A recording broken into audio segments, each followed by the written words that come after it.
Okay.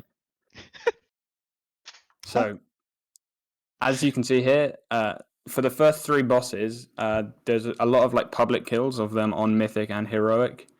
But from here, there's less good footage. And other than Soul Render, as far as I can see, I can't find any kills of the bosses.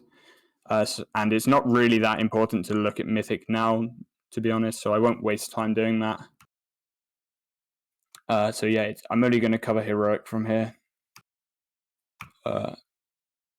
Cool. All right. So I do have pictures for this one, but it's on the next slide. But the next boss in the dungeon general, I think you can choose between Remnant or Soul Render, but we'll look at Soul Render first. And this is a very simple boss, almost like Orgazoa was the comparison Peter drew when we tested this.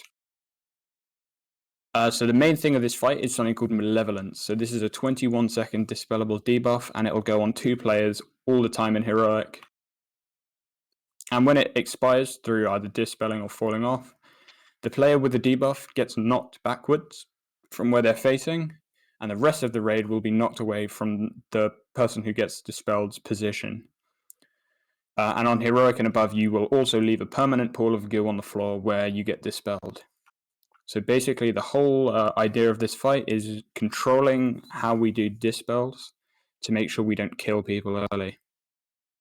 On Heroic, the knockback is pretty small, so it's a pretty good idea to always reset your position to the middle of the room after dispels. However, on Mythic, we'll probably do it differently because the knockback looks more like fucking Killjade in Mythic than anything. When someone needs to be dispelled, basically what we'll do is just send one dude out to the edge, and you face outwards. So if you face inwards, you're going to fall off backwards.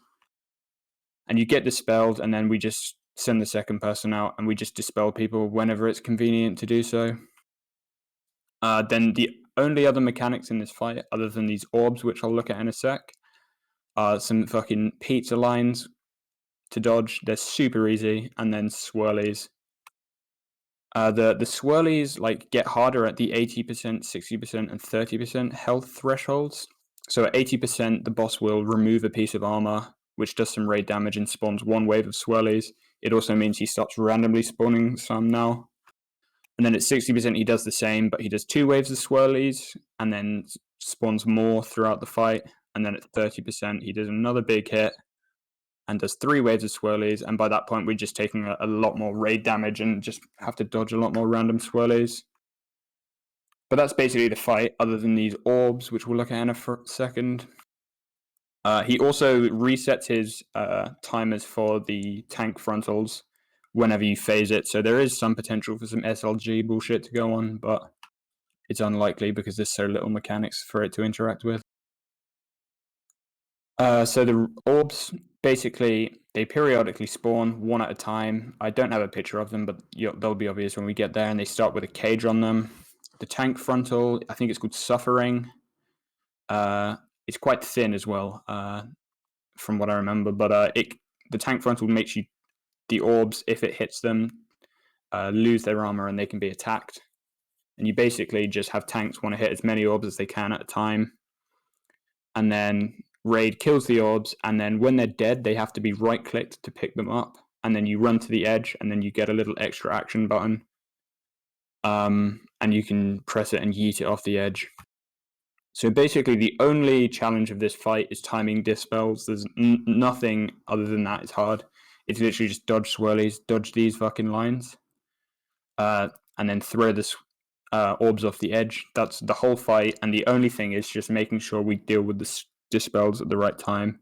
For example, not doing it when there's a big wave of swirlies going out, not doing it when someone's yeeting an orb off the edge, for example. And yeah, the only thing you want to do is just continually reset your position to the middle so you're never at risk of being blasted off the edge.